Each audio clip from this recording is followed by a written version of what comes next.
StarCraft 2 is so amazing that I don't even know where to begin.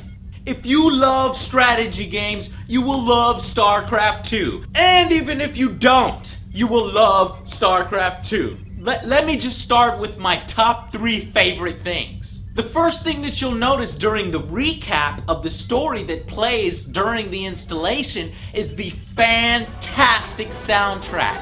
It gets you pumped for intergalactic war. And if I had this CD playing in my car, I swear to you that my car would lift up off the ground, fly into outer space, firing lasers wildly into the air.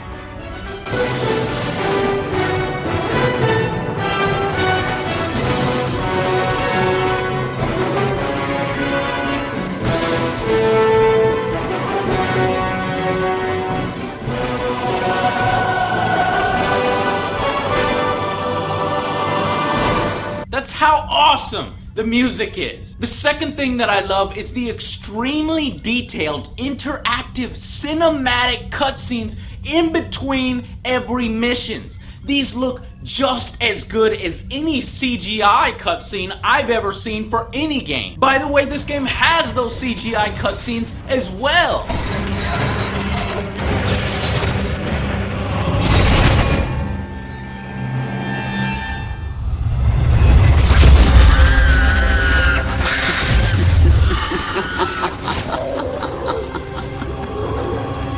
And finally, is the fact that the core gameplay is still the excellent experience that we all know and love from the original. Only this time, all the filler, repetitive missions have been replaced with really interesting story-driven primary and secondary objectives. Dude, I am telling you, as your commanding officer, buy StarCraft 2. Everything about StarCraft 2 oozes production value and style. The voice actors are excellent. The characters are interesting and deep. This is probably by far the best RTS I've ever played. It takes the excellent original and improves on it in every way possible. And it should be, considering how much money, development time, and manpower has been put into this sequel that we get almost 10 years later. But holy shit!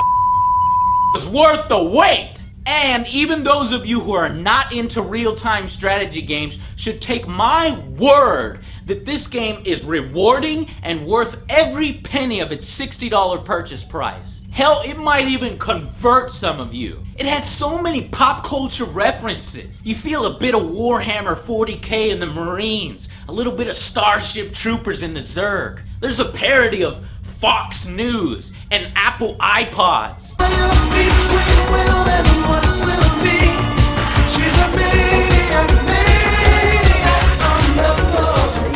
Shot at life. Eye pistol. And even Anu joins the resistance to kick some ass. I am the destroyer. I could aim, but with this thing, I don't have to. And don't forget to click on every unit like 1,000,000 times to get some funny ass comments. Get me back into the fight! It's over, you idiot! I am here! Hell, people who love adventure games will appreciate all the atmosphere that's here in between the missions. You'll be exploring different parts of your ship, interacting with objects and characters, getting more fluff story, just like a point-and-click game. There's a lot of interesting content here, like the state-run news broadcast. When you watch it, it twists your last mission's accomplishments to try to paint you as a terrorist. Hell, you can even kill time in the cantina by playing the arcade game in the corner. It's got a mini game called Lost Viking, and you can do it all while listening to a jukebox that plays the greatest country western hits of the 27th century. And my favorite is White Boy James and the Blues Express with a Zerg, a shotgun, and you.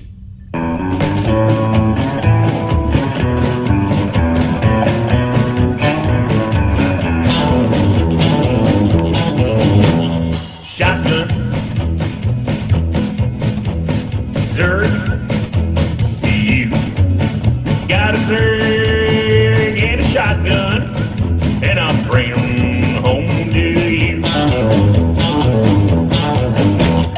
There's even some RPG elements here. If you go to the armory, the cantina, or the laboratory sections of your ship, you can spend credits and research points that you find during missions on upgrading skills and abilities of your units, or hire those mercenaries in the cantina that can get you out of a jam real quick. Blizzard even took a page from Xbox Live or console gaming by adding in really addicting achievements.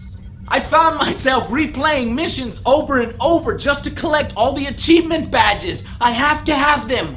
Achievements are important, even though they're completely useless. But they're addicting as hell. Now, in the actual gameplay, you're given missions by your companion characters, and you can choose to play these in any order as more assignments come your way. There are even a few branching paths where you have to take sides, forcing you to choose one character over another and getting completely different cinematics for each choice. That lends really well to extra playability.